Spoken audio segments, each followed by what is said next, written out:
And welcome back, ladies and gentlemen, to another exciting episode of the Lost Podcast of Titan, a father and son journey through the sci-fi series of United Generations. My name is Jeremiah. My name is Michael. And we are the father and son in question. Contain your surprise. So curb your enthusiasm. We can't say that. That's copyrighted. So oh, come on. More than one person has used that. Nope. Let them drag me into court over that. Listen, right. Like Paris Hilton tried to copyright So Hot. So well, Paris Hilton was an idiot. So well, this is also true. But actually, wait, no, that's a lie. She's actually very intelligent. She's managed to milk. Managed to milk this for like 25 years, and she still looks 23. So there you go. Well, eventually technology is going to reach its limits with her, and that's right. But we are still in our journey of Star Trek: The Animated Series. We are now going to be discussing Episode 2, Yesteryear. What did you think of Yesteryear?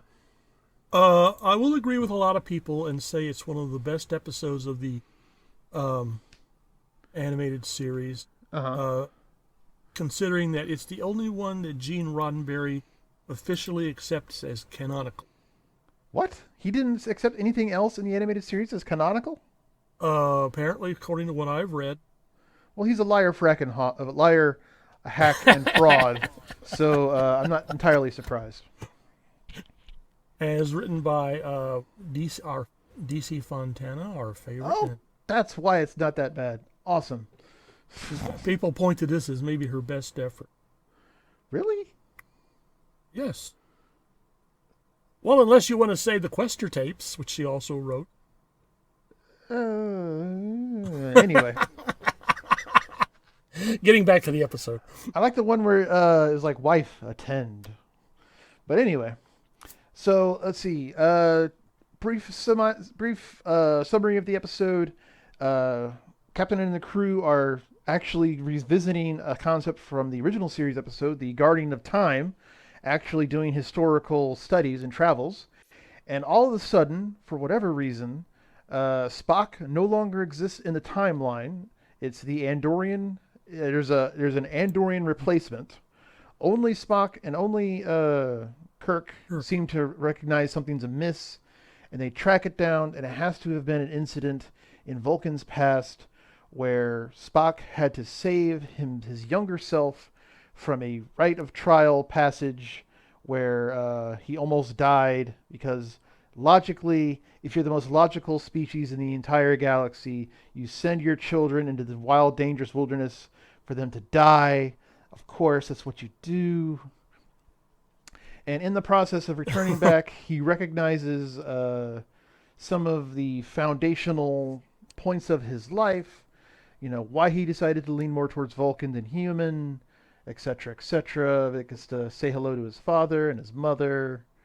And basically he ensures that things happen somewhat how they were supposed to, and that the timeline has righted itself. As much as it could. Yes. I liked the episode. I did have some issues with it. The premise. Did you catch the premise when they first arrived? What time period they were studying? They're looking at something in the past on the Orion, the dawn of the Orion civilization. No, that was where Kirk and Spock were, but there were other time travelers, and they were researching what? Vulcan. Did you catch the time frame they were studying? Yeah. What the fuck are they doing? They have the Guardian of Time. They could go at any point in any place in history, and they decide to go 20 to 30 years ago in Vulcan's past. Like, what is it? Yeah, what is it about there that's a mystery that's worth researching? I'm sorry. Yeah, what are you doing? What historian was desperately invested in finding out the secrets of Vulcan society 20 to 30 years ago? Well, I have a sort of an answer. That, is Sarek. He wanted more extensive notes for his autobiography entitled "I Am Not a Romulan Spy." So he was definitely a Romulan spy. Just so we're clear. But And apparently, his wife was in on it. She got off on it. That's just the only solution. She liked the idea of sleeping with a Romulan spy. It's what got her off. Can't blame her, really. but yeah, if I had an opportunity to visit the Guardian of Forever and take pictures and stuff, I could probably come up with something more interesting to study. Yeah, and the fact that they had to not touch anything, which makes sense, but that also is incredibly dangerous. Yeah, I can understand going to the Guardian of Time and asking for a certain time period to be shown, Or wait, so that Guardian of situations Forever? get Isn't it the Guardian of Forever? Yeah, Okay, well, so it's not the Guardian of Time, it's the Guardian of Forever. Right? that's what I always remember. Okay. Guardian of Forever. Yeah, I just checked. Okay. And, Anyway. but why would it be necessary? In fact, like you said, it's rather dangerous. Go directly back into a time period. Because we now see what happened. And I think if they were just scanning recent Vulcan history, or fairly recent Vulcan history, nothing would have, nothing amiss would have happened. But the fact that at that point Spock was out of the current timeline aggravated the problem and made it easier for whatever happened to happen, and Spock, be written out. Right. Yeah. And I'm also. Oh, go ahead. Go ahead. No. I was also so the end of the episode. Or wait, not the. Wait. Hold on. When did the Andorian and Spock have their conversation? Because I remember there was like this moment of I returned and things were right, and you will fade, and the Andorian is like, fuck it. No, I think he, instead of being completely destroyed, the Andorian would. He just has a new timeline, but that's right. But he doesn't know. Like, it could be that he's just gone, and he's just completely comfortable with that. And I always thought that was I can't imagine being in that situation. Like, well, as he pointed out, one of the most fervent Andorian concepts is family. mm-hmm. So apparently that was enough for him to accept what could have happened. But I can't see the fact that he actually existed. Yeah. In this revised timeline meant that he was supposed to be somewhere else. Yeah. Which makes me wonder dead. if he was the. I mean, what other shufflings took place because of this mishap involving Spock? Yeah. So that Harry Mudd finds himself president of the Federation. Oh, that would be a great episode. Don't even dismiss that. It writes itself. Captain Kirk, welcome. You may kiss my ring. Kirk says, I'd rather kiss something else, but... What? No. Nothing. As president of the Federation, I inquire about how to make some money. As if being president of... What does president of the Federation get on a yearly basis in terms of considering the cockeyed economics of Roddenberry's future? Probably just a free bowl of gumbo at the local Cisco restaurant in Louisiana. Extra pats of butter, stuff like that. An extra scoop of ice cream, 2 scoops. Yeah. But yeah, parking space. So the thing is, it's like I could have sworn, because this is one of the few episodes that I remember vaguely seeing that I knew the concept of, but I could remember, and I can see it in my head, but I didn't see it in this episode, where there is a conversation between Spock and Sarek, where Sarek recognizes, like there's a moment where Sarek perks his eyebrow and says, it's kind of implied that he knows something's off, but doesn't quite know what. But I could have sworn that, like, near the end of the episode, before they return to the normal time, Sarek recognizes Spock as his son from another time. Doesn't inquire too much, only, No, yeah. you're thinking of something else. Okay. Do you know what I'm talking about? Is that something else? I know what you're talking about. It may have been in one of the No, he wasn't. No, I think. God, now I can't remember the actor's name. I think he had already passed on by the time they started making The Next the Generation. no, he was alive in the Next Generation, but I'm talking about in the later the Abrams verse Star Trek, of Oh. which little shall be said. Oh, Um, yeah. That's yeah. Yeah.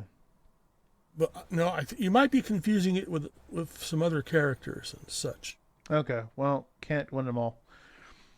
Also, the when going back into the past of Vulcan, for being such emotionless, logical little Oh, shits, the kids are incredibly really? Thank you, emotional. thank Like, you. I what was the gonna fuck is say, this nonsense? Yo, you're a human. You're emotional. You're not ruled by logic. And I'm like, pushing motherfucker, him around and stuff like that. what's And the logic of this? Oh, this is like the Pon Far episode where no wonder we're the Vulcan parents are sending their kids out into the hostile wilderness to die. wilderness. Yeah. The only It reason he was survived is because he was half Romulan. That's right, I went there. I connected the dots.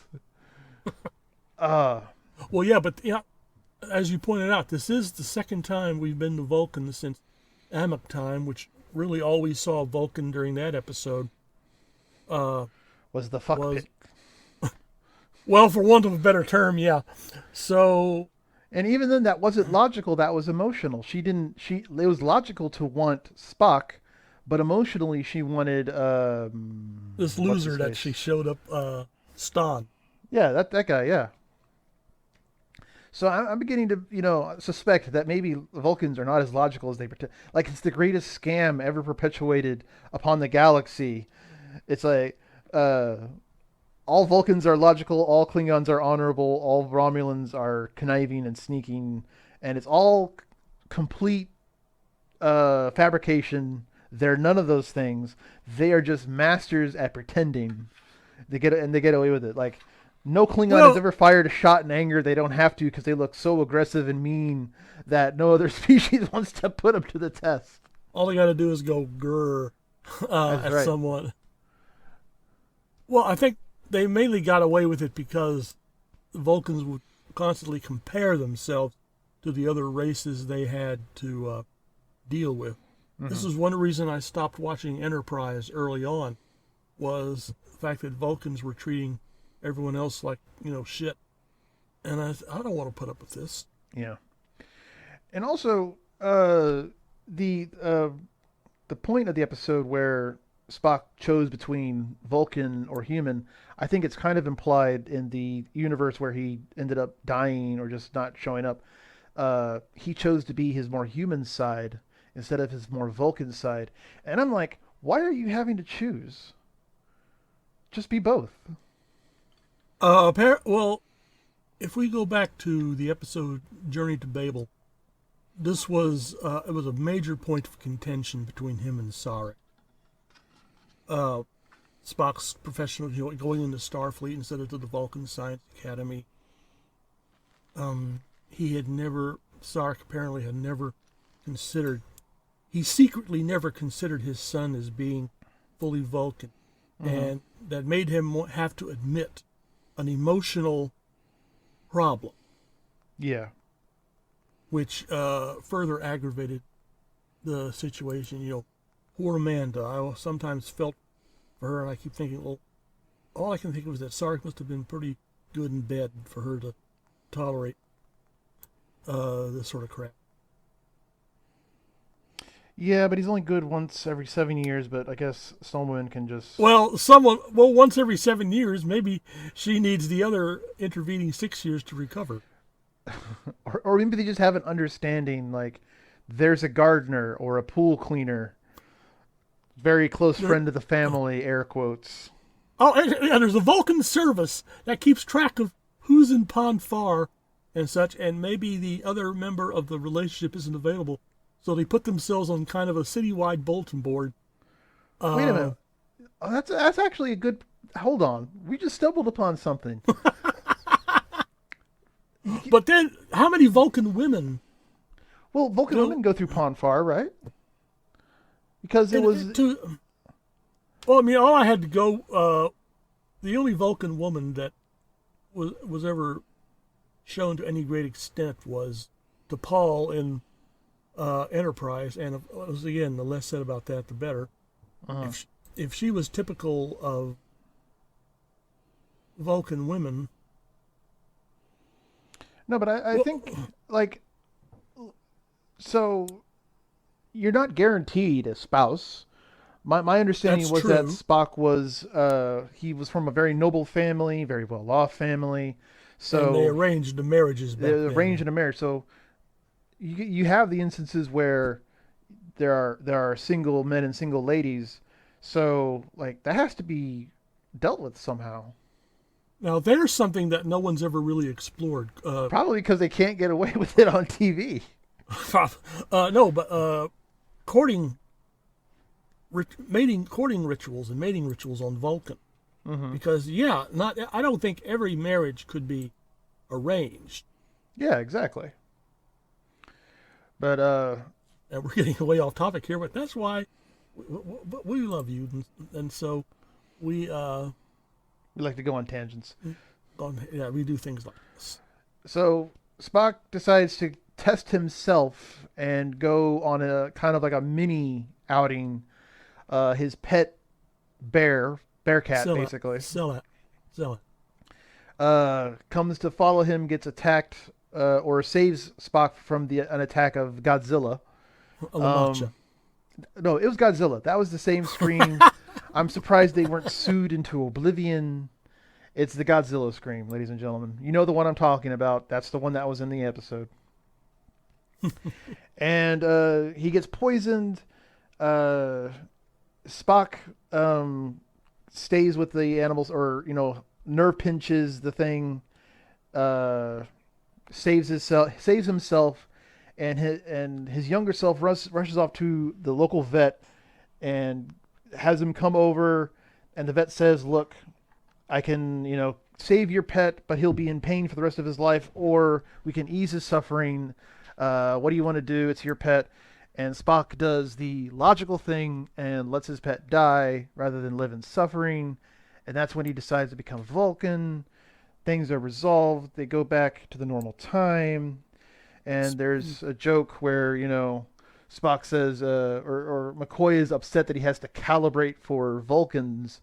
And Spock goes, haha, if I wasn't here, you'd have to calibrate for Andorans.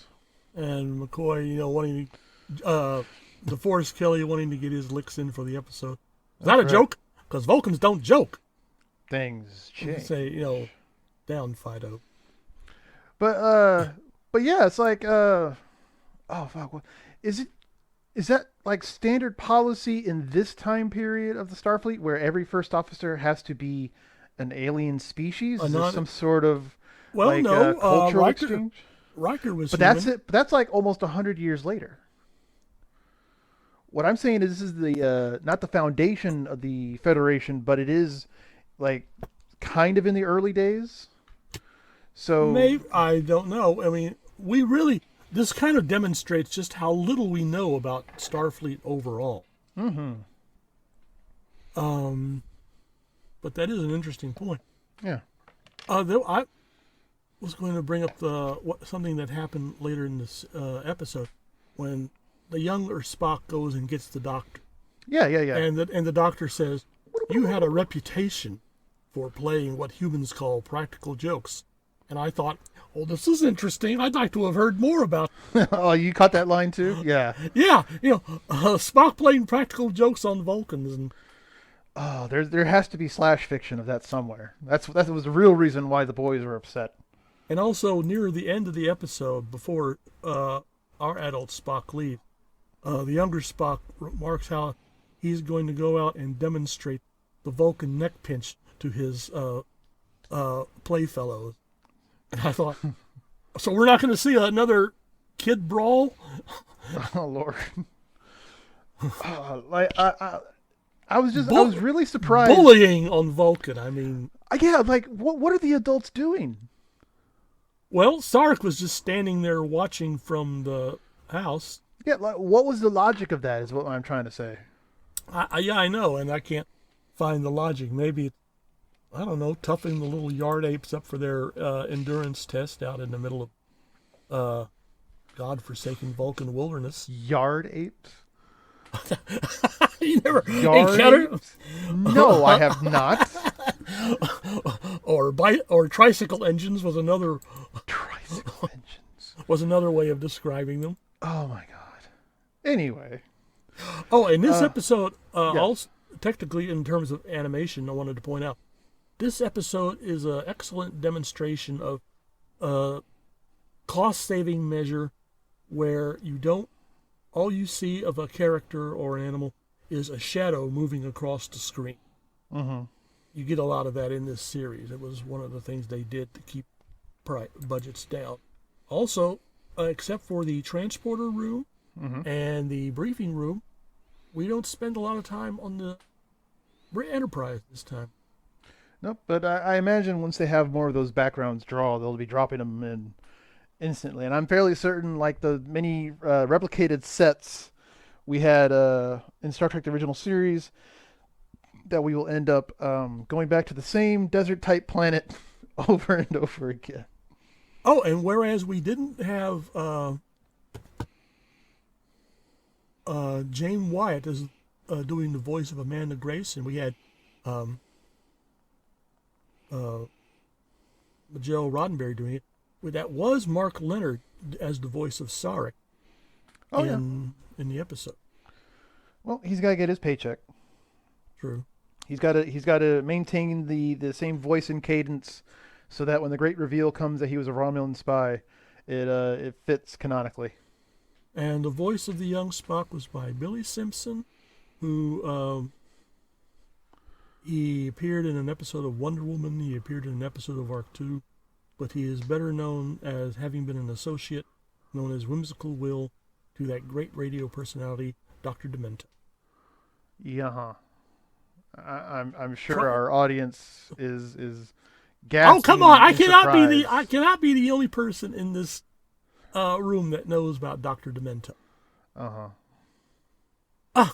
It's radio. I'm sorry. Radio was dead long before it was actually dead. Don't me. You if I damn well want to. Anyway.